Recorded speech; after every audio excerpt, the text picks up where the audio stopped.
Corruption, bribery, and incompetence are the cancers that silently devour a nation from the inside, eroding its moral fiber, suffocating progress, and leaving its people gasping for dignity. These evils don't just steal from the public purse, they rob the very soul of a community, turning hope into despair and integrity into a distant memory. In their wake, honest effort is punished, and mediocrity, dishonesty, and greed thrive, ensuring that nothing good, genuine, or noble can survive. This is the brutal reality that Kenya faces today, a nation where corruption has rooted itself so deeply that it has become the lifeblood of daily operations. It has not only crippled the honest entrepreneurial spirit but made survival for honest businesses near impossible, turning the country into a hostile wasteland for integrity. We need to remember and face the truth that not long ago, Kenya was known as the land of endless opportunities. Our ancestors spoke of the land beneath our feet as fertile with potential. But then came the rains, not the rains that water crops, but the floods of corruption, theft, and incompetence that washed away any shred of morality, integrity, and hope. In 2013, we made the most fatal mistake till we elected people facing charges at the International Criminal Court, and that marked the beginning of our slow, deliberate march to destruction. The damage done to this country by greed is so deep that the wounds may never heal, and at the heart of it all is the business community, suffocating under the weight of a system that rewards theft and punishes virtue. Entrepreneurs in Kenya now live in a dystopian reality where merit means nothing, and money means everything. That system has been designed to be hostile to anything good, genuine, or of integrity. If you dream of running a legitimate business, you might as well be dreaming of flying to the moon on a broomstick. 99% of honest businesses are either shut down or relocating because they can no longer survive the toxic fumes of bribery and incompetence. The only businesses that thrive are those willing to grease palms or play dirty. This is the Kenya we have created. When we chose leaders with blood-stained hands, we didn't just choose thieves to lead us, we chose to bury any chance of fairness in business. Corruption doesn't just make things harder, it makes everything impossible. You cannot get a simple tender, no matter how qualified you are, without handing out brown envelopes to grease the wheels. Your only reward for being the most qualified person is seeing the last in line. Merit has been left to rot in the sun, while mediocrity basks in the glory of stolen riches. And let's talk about the political elite, that group of smooth-talking, thieving hyenas who have turned Kenya into their playground. These same individuals have placed their cronies, fellow thieves, in key public and private positions. They've infiltrated every nook and cranny of the country, from the ministries to the courts, ensuring that every decision made benefits them, even at the cost of genuine businesses and entrepreneurs. As they loot public resources with reckless abandon, they laugh in our faces, knowing full well that we, the electorate, have handed them the keys to the kingdom. The Kenyan entrepreneur faces a system that actively works against them.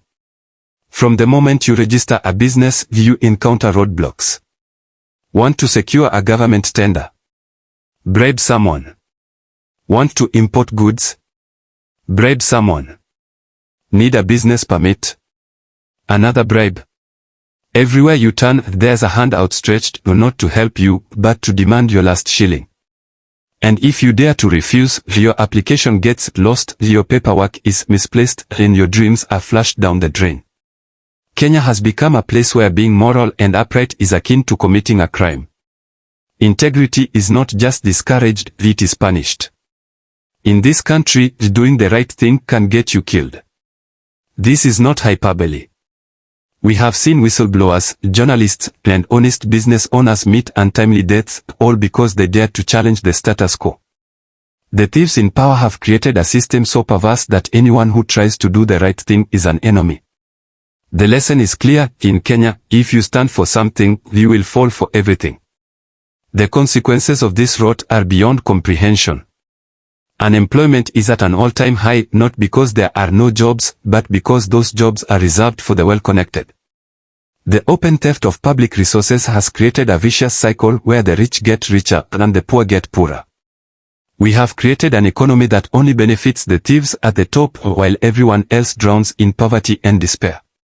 Honest business people, who could have created jobs and stimulated growth, are either leaving the country or shutting down entirely. Kenya has become a hostile environment for the very people who could save it. Corruption is no longer just a moral failing, it is killing us. Quite literally. Hospitals lack medicine, roads are filled with potholes, and schools are falling apart, all because the funds meant to support these essential services have been looted. We have become a nation that feeds on its people, cannibalizing the very systems that are meant to support our growth.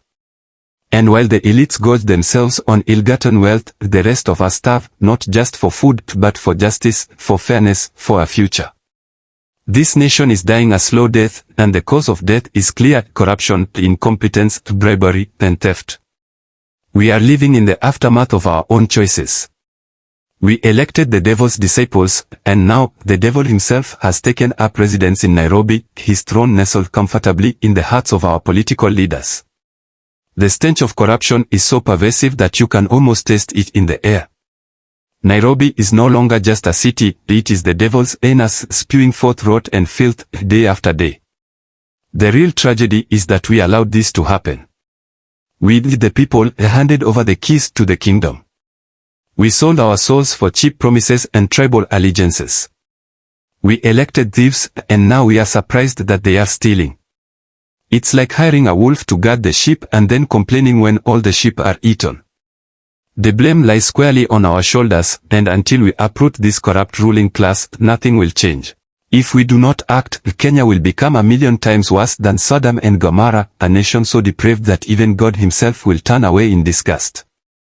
The Bible says, where there is no vision, the people perish, and right now, Kenya is a land without vision. The only vision our leaders have is the next tender to steal, the next business to plunder, the next election to rig. And while they scheme and plot, the rest of us suffer the consequences. The domino effect of this corruption is tearing Kenya apart. Honest businesses can no longer survive, jobs are disappearing, and people are sinking deeper into depression. The death toll is not just in the physical sense, though people are dying due to lack of services, it is also a spiritual death. Kenya has lost its soul, and unless we act, it will never recover. The solution is clear: we must uproot this rotten ruling class. We must send them packing, every last one of them. And we must replace them with leaders who understand that leadership is about service, not self-enrichment. If we do not act now, we will be the architects of our demise. We will look back and realize that we stood by as our country was destroyed, and we did nothing. Corruption has not only destroyed our businesses, it has destroyed our sense of self. We are no longer a proud, resilient people. We are a broken nation, crumbling under the weight of our apathy. But we can change this. We must change this. The alternative is unthinkable. Kenya is at a crossroads, and the time to act is now.